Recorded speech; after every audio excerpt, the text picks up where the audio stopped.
shit, people are actually watching this.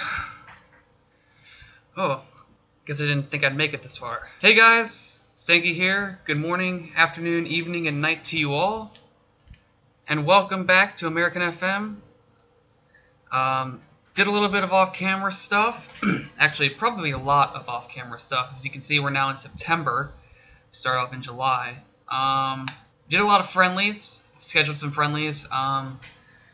5 wins, 3 defeats. Try to get a lot of home matches in, because as one of my favorite FM YouTubers, Dr. Benji FM, said in his videos, the best way to get money in the preseason is just to schedule a lot of friendlies against big teams at your home ground and have them pack it, which kind of worked. Every home match we had around, the lowest was around like 860 something, but we had one over 1,000, and we have the first one against New York City FC at over 4,000. So I suppose before we get into it, I should show you the tactics that I started to use. I told you guys I wanted to do like the England setup, and I still have the 4-2-3-1 available, but I decided that was probably the best course, especially with a team such as ours, with the ability to have guys on the wing. Like, you look at Banton as well. Banton is one of the best. He's one of the better guys on our team, and I think as a former attacker, he can and he has the pace to go down the wing. I thought we really didn't need to have straight up fullbacks, and I think we really didn't have defensive fullbacks anyway.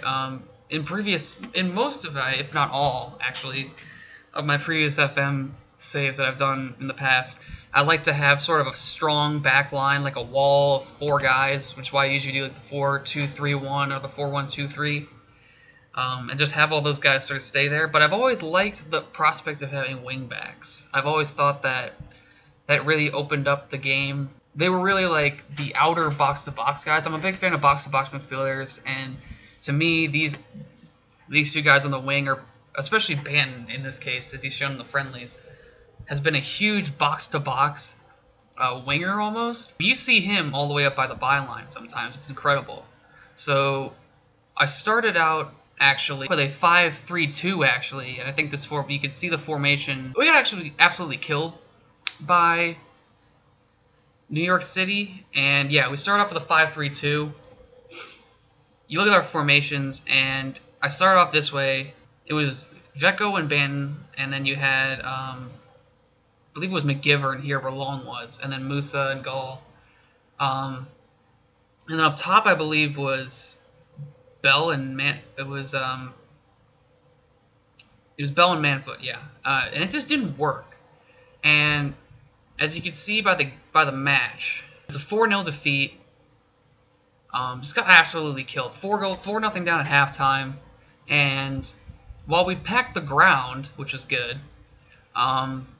we just got killed. And I knew going in we wouldn't be good, but this was ridiculous in terms of how bad the game went.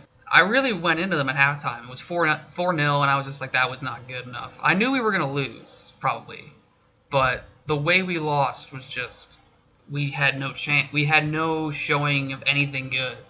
We got torn apart, and I think we could have done better with that, and it showed in the next match against Kerry. This was 2-0, but at halftime it was 0-0.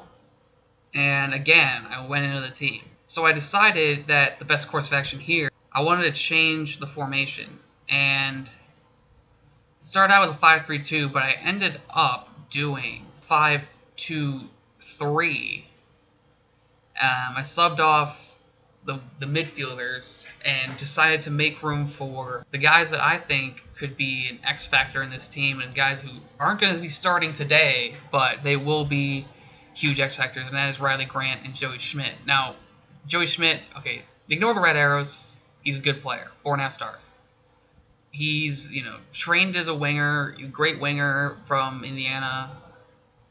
He knows, he's just a very good attacking player, and so I've thought about it, and I've thought, there's times this season where I will probably play this formation, a 5-2-3. It says here 5-4-1, but my plan is to make it, it's a 5-2-3, and This is not more like the England setup. I like it though, because sure it gives it access to wingers, but yeah, I feel like the biggest issue is going to be an overload of wingers on the sides, and I think that kind of is a detriment to the middle. But when you look at Grant, you put Grant in and you put Schmidt in, it really livens it up. It really makes it a huge difference. And you can see that in the games that we played them in. Kerry, we rebounded it well, 2-0 win. Great goals by Schmidt, and Ben Tro came off the bench. Unfortunately, he's injured, but he was a big shower in the preseason. Ottawa was a heartbreaking loss, but we still fought out there, and I thought we were going to lose by more. 1-0 was pretty good. 2-0 Athletic Union and NJCSA. These teams really aren't that big of a deal, so we were expected to win, and we did pretty well against them. 2-1 loss to Long Island. I think that one was kind of a bad loss, but I don't even know where they are. Oh, they're in the 4th division, so I think I remember that, and they were actually a pretty decent team. So we fought hard, but we just really didn't play hard enough, I think. And I think we also rested that side because I wanted to rest up for the Pittsburgh game. Westchester 4-3 win. This one could have been better from a defensive standpoint, but offensively we were on point. Schmidt scored immediately, and Grant made it 2-0 pretty quickly. But the game was tied by halftime. And then Schmidt, again, I mean, Schmidt was doing really well on the wing, and I like to see him play in some games. I signed him to a new contract as a key player. He was reached out by other clubs, and I was thinking, like, especially since we're not really a professional team, we're like, oh God, they're gonna take him away. But luckily, he signed with us. He's scored plenty of goals in the preseason. If you look at his stats, he's played in 4 games, had 3 goals, average match rating of 7.08. A man of the match. He did really well. Ben Tro as well. I think he got hurt. Yeah, this was the game he got hurt. I think it was a damaged neck, so I think he just sort of had a bad neck injury. But he had a 7.2 rating. He had 2 goals and an assist in his games. Then finally, against our rivals, Pittsburgh's youth team. I don't know if we could face the real Pittsburgh Riverhounds, but we did face the under-23 team. A goal, but a missed penalty by Admir Suljovic, but Suljovic was the main hero of that game. And 1 goal, 3 assists, and a player of the match, which was this game. Suljovic has definitely showed himself in this game as the captain, and he is the captain of this team, as I said he would be. He's the captain and the leader, and he showed in this game. All 3 of our goals actually came from set pieces. Brown's in the 14th was a free kick header. Umeda's as well was a free kick header. And Suljovic himself was a direct free kick. So all 3 of these came from him. So I'm glad that he's starting to come alive, especially as the captain of this team and one of the older guys on the squad at 26. He's coming around. And so I've mentioned Pittsburgh being our rivals. And if you go to our rivals, I decided to use a little bit of Cleveland knowledge to sort of bring in the rivals of our teams. And I started off, of course, with Cincinnati. I thought all the Ohio clubs, or the major Ohio cities, they would be rivals of ours. And I put Columbus as sort of just like a local-ish rival. And I also feel a lot of Columbus has loyalty to Cleveland on the sports side of things, especially since they really don't have sports teams in the same leagues. So this is actually the first instance of Cleveland and Columbus really colliding in a professional sports sense. So I didn't put them as high. But Cincinnati and Pittsburgh, to me, huge history with Cleveland, huge history with Cleveland sports in general, or just like especially football for both of these. But Cincinnati, I think in general, is just Cincinnati and Cleveland have had sports rivalries regardless of what teams they play. And the Reds-Indians one is not as high, but of course Bengals-Browns is a huge one. And I also put SC Golden State. I actually didn't think they would exist. I put them as a local rival for some reason. They're not, but SC Golden State's a real team, and they are in the 5th division, and so I'm hoping we could face them at one point and literally kill them. And we have this, which will be our starting 11 probably for the whole year. I'm hoping for the whole year. I'm thinking this will be our main starting 11. I will say that you only get 9 subs, which is actually a lot in the 7th division. So in goal, we have Mario Musa, who impressed more to me in the standings. Just was a little bit better. He did allow 8 and 5, but he did have a shutout. I would say he goalkeeper is a place that I want to upgrade in, just because this is not going forward. This might not be the best attributes, but Musa will start in goal. The back line, again, probably the other source of improvement we can get. Larson, Brown, and McGivern. But McGivern, Larson, and Colton Long will be the 4 center backs we'll have back here. I'm trying to get some upgrades back here, but we really can't find. I've sent scouts out, but they haven't really found a lot of back line guys. Wingbacks, of course, we got Green Briar, who pretty much played in every game, or he was part of every game. Did really well, one of the higher ratings of the team at right wingback. And then left wingback, I decided to go with Chris Vecco. He did okay, but I think we could definitely upgrade this position. I've always thought, too, about Riley Grant maybe pushing back to wingback. The midfield, we've condensed it from 3 to 2, and of course you have the captain, Suljovic, who will be a huge part of the midfield, and you want to have that sort of midfield presence. And then Kotaro Umeda actually impressed me a lot. And as you can see with his attributes, within a month he grew an insane amount, so I'm keeping him in the squad. The youngest guy in the starting lineup actually at 19. And you still have guys like Grant and Schmidt who are pretty young, but Umeda was the only one to break the top 11 under the age of 20. And up front you have the 3 best strikers on the team. You've got starting off the defensive guy on support, Vinny Bell. Had 3 goals in the preseason and did show a lot. Tommy Beck didn't really show a lot, and he'll probably be the one probably subbed off the most based on his performance, but I'm hoping he can be the guy because he's the one up front. And the star man of the team, who actually didn't have a goal in the preseason, Antonio Manfoot. So this is the team. On the bench you have Oakalt, Long, Williams, Manilosh, Bojan Conker, Daniel Koniarsic, Joey Schmidt, Riley Grant for the wingers, and our backup striker will be Justin Libertowski, who actually showed. He didn't start a single match, but at 18 he definitely showed a lot as a striker, and I like what I saw out of him. And probably he'll be replaced by Ben Tro when he returns from injury, because he actually was one of the better strikers in the preseason. So this is our game, and we will go into it against Green Briar Rebels. So we're ready to go out there, and it's time to encourage the team. I like to be passionate, so let's go. Let's go give the fans a performance to cheer for, and they could not be bothered.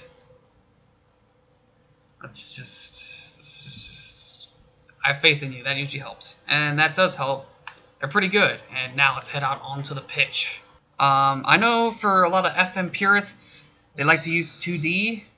At least most of the ones that I watch, they use 2D. But again, as a newer FM guy, I'm fine with the 3D. Oh, great. Vecco just immediately fouled the guy 15 seconds into the game. So I've always liked the 3D. I just thought, maybe the animations are bad. Oh, wait, highlight McGivern.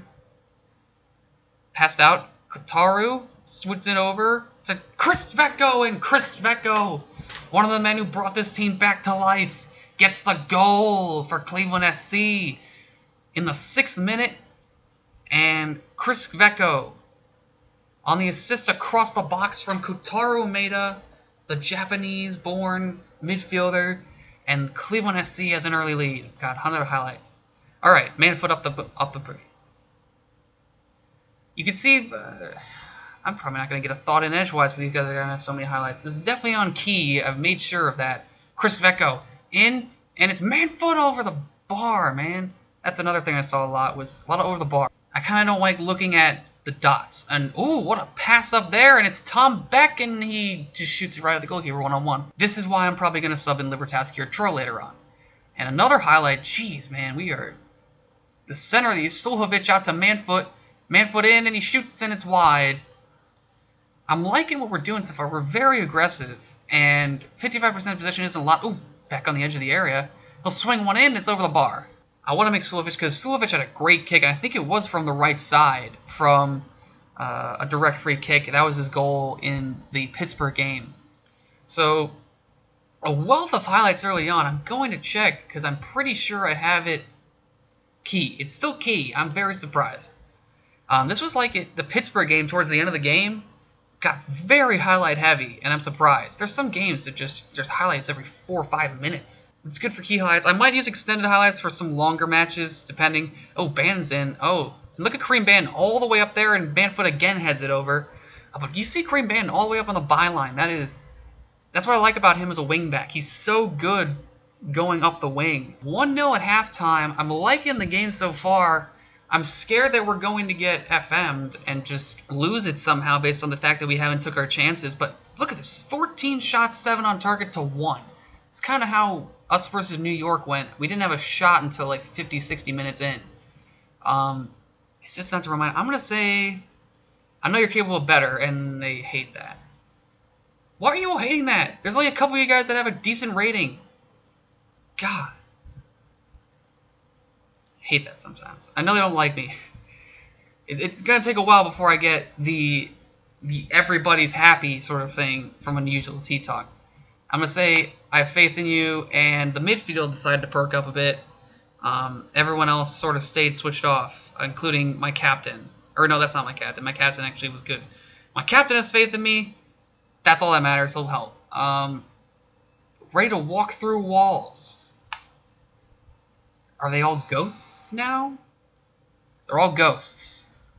I don't know if that's a good thing or a bad thing in terms of soccer. Over 1,000 fans showed up. Pretty good for a 5,000-seater on the lake. Banton now into Suljovic, and this is... Ooh, Suljovic holding on really nicely, and it's over to Bell, and Bell, what in the goddamn hell was that? He hit it on the volley, and it just sort of trickled right of the... You had a chance for a first touch there. I don't understand that sometimes. I'm definitely going to sub on Libertowski for someone at the end. McGivern, please don't screw this up. I was going to say he's right in front of the goal, and oh my god, who passed that? And Ban did a good job there. Ban's a very strong player out on that wing back, and now Manfoot's in. He'll go across to Bell, and if hopefully it's not... And he still missed that. And I think now every striker has had dumb one-on-one chances that have just gone to the wayside. 55 minutes in, I'm going to make a change. Bell on a 6-0. We're going to do our second formation. We're going to swap these guys out, move Manfoot to the center, and bring on the D1 pedigree athletes in Joey Schmidt and Riley Grant. I'm willing to sort of let this slide, but now they have a highlight. This is the first time they've actually had a highlight, and they have 2 shots, 2 on target. So Larson actually got it, and he's over to the top to Manfoot, the lone striker. Can he get there? Is he going to pass it off? He will shoot and score! What a goal there by Antonio Manfoot, the former arena soccer player and the cult hero in Cleveland, and he gets forward for a goal.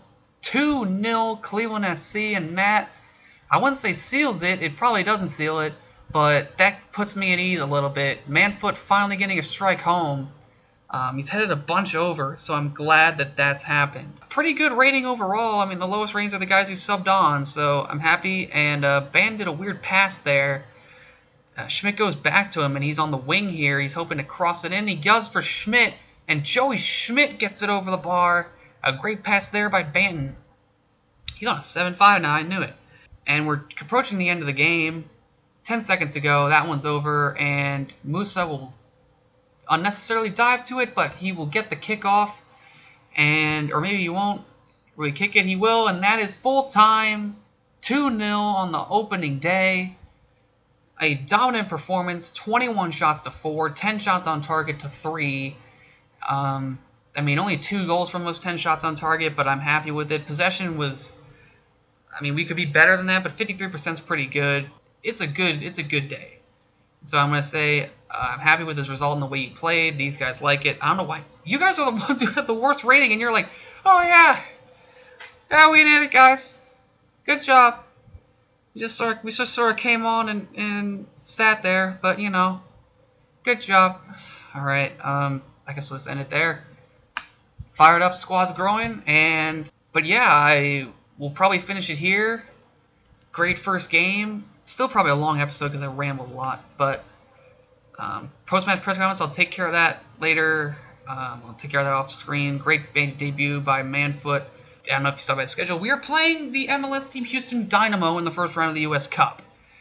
And luckily, the expectation was only to get to the first round, so we'll be going to the BBVA Compass Stadium in Houston, and hopefully we will not be completely embarrassed. But I will bring you guys back for that, and either Hartford City to cheer you guys up, or we'll just end it on Houston, and maybe we'll start off with Brooklyn Italian. So thank you guys for watching. If you would like, you can subscribe, like the video, share it with people. That's probably the best thing to do. Just share it with people. Be like, yeah, here's a guy who I like and is interesting, maybe, or not. Just say this guy's dumb, but share it. Any kind of press is good press. But anyway, thank you guys. I pray you come back, and good morning, afternoon, evening, and night to you all.